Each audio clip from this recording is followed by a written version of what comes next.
এখন বিচারপতির ভূমিকাকে আমরা প্রশংসা করব। আর এখন একটা দুর্নীতিগ্রস্ত রাজনৈতিক দলের প্রার্থী হয়েছেন, সে দুর্নীতির বিরুদ্ধে আমরা নিন্দা করব, লড়াই করবো, পরিষ্কার। যার ভূমিকা যতটুকু প্রশংসনীয় করব, যে ভূমিকাটা নিন্দা করব। মমতা বন্দ্যোপাধ্যায় বলছেন এখন বিজেপি, কংগ্রেস, সিপিএম সব ভাই ভাই, আমরা বাংলা ইন্ডিয়া জোটে নাই, পরে আবার দিল্লিতে ইন্ডিয়া জোটে থাকবো সরকার। এইরকম একটা পাগলের মতো বক্তব্য মমতাই বলতে পারে। এখানে ইন্ডিয়া জোটে নাই, দিল্লিতে থাকবো। দিল্লিতে যদি ইন্ডিয়া জোট কম ভোট পায় তাহলে বিজেপির সঙ্গে মন্ত্রিসভায় যোগদান করব। মমতা তো বিজেপির মন্ত্রিসভায় ছিলেন, মমতা তো বিজেপির মন্ত্রিসভায় থেকেই সমস্ত কেলেঙ্কারি করেছেন।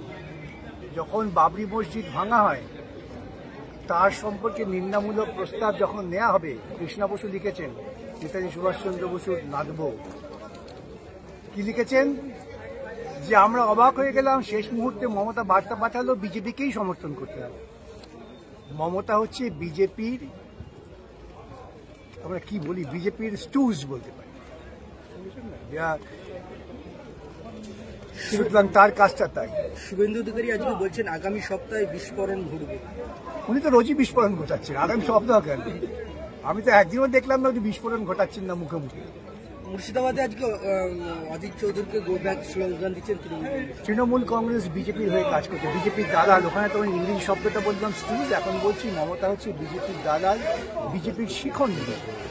বিজেপি যে কাজটা সরাসরি পশ্চিমবঙ্গে করতে পারছে না, সেই কাজটা মমতাকে দিয়ে করাচ্ছে। সেই জন্য আমাদের লড়াইটা নির্দিষ্ট করে বিজেপি এবং তৃণমূলের বিরুদ্ধে, দুর্নীতির বিরুদ্ধে, স্বৈরাচারের বিরুদ্ধে। তিনটে প্রার্থীর মধ্যে কাকে আগিয়ে রাখবেন? সেটা তো ভাই জ্যোতিষী নই, জ্যোতিষ বলতে পারবো না। আমরা শুধু বলবো তমলুকের মানুষ যদি স্বচ্ছ দুর্নীতিমুক্ত প্রশাসন চান তাহলে সিপিআইএম এর প্রার্থী জিতবে। তমলুকের মানুষ যদি দুর্নীতিগ্রস্ত প্রশাসন চান তাহলে তৃণমূল বিজেপিকেও জিতবে। দুর্নীতির প্রশ্নে মমতা বলছেন বাংলায় কোথায় দুর্নীতি হয়েছে, মহারাষ্ট্র, মধ্যপ্রদেশ, উত্তরপ্রদেশ, বিহার এইসব জায়গায় দুর্নীতি হয়েছে। উনি বলছেন বাংলায় দুর্নীতি হয়নি, তাহলে মিথ্যে কথা, আর কি বলবো, এর বেশি বলা যায় না। শুধু একটা ওকে জিজ্ঞাসা করবেন তো, যে বিদ্যাসাগর রামমোহন কি মহারাষ্ট্রে জন্মেছিল, রবীন্দ্রনাথ কি মধ্যপ্রদেশে জন্মেছিল, না বাংলায় জন্মেছিল? সেই বিদ্যাসাগর রবীন্দ্রনাথের রাজ্যে শিক্ষার দুর্নীতি, এর থেকে কলঙ্কজনক কিছু হতে পারে? অবশ্য এই বোধ মমতার নেই। আপনি মমতাকে এই প্রশ্ন করলে উনি বলবেন না না ঠিক আছে, আমরা সবচেয়ে প্রথম দফা নির্বাচন নিয়ে প্রধানমন্ত্রী বলছেন যে তথ্য পাওয়া যাচ্ছে এনডিআর এর পক্ষে সব একতরফা ভোট করেছে। তো প্রধানমন্ত্রী তথ্য তো নিজে বানিয়ে রেখেছেন নিজের কাছে। উনি কি করে তথ্য পেলেন? কে তথ্য ওকে দিল? নির্বাচন কমিশনকে ওকে জানিয়ে দিয়েছে কোথায় ভোট পড়েছে? হতে পারে নির্বাচন কমিশন তো মোদির কি বলবো, মোদির পোষ্যপুত্র।